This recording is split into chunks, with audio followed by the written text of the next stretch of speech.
people don't necessarily mean to find themselves in these situations. It's not necessarily their fault, is it?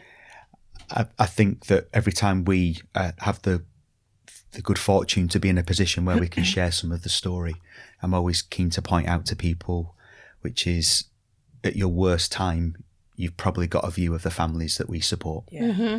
Well, the first thing is that's never the kids' fault. Yeah, absolutely. And that's where we are focused on the kids. But at the same time, let's help you understand the stories that sit behind the referrals that we get. Yeah. You know, so one of the big things is that a lot of the families that refer to us is because of struggles with mental health and emotional well-being with the adult or adults in the house. Yeah. The one that probably isn't a surprise is financial concerns. So it might be about debt, it might be about problems with benefits, or it might be no access to public funds. So there's a number of financial concerns. And the other one, unfortunately, and all too common, is domestic violence, where we see too many families that we support have been in that situation. If you think about what those kids have experienced at such young ages, there's one family very recently where, and this is just, you know, an example of what we see.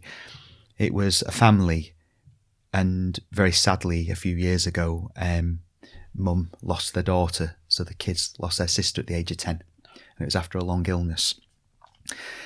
That led to some real struggles within the family, as you can imagine how horrible that will be. And so we were able, through the referral that we got, kids are growing up.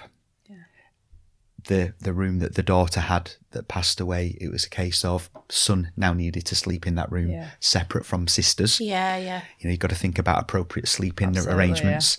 And that was where that need really came through. And so now the beds have been provided, so you've got children who are growing up after such a tragic situation that you would never wish on anybody. Those kids have now got their sleeping arrangements that they need. And, you know, that's the kind of thing, that's one of the stories that you don't hear too much of. But that's just kind of one of the examples of the kind of situations that we help.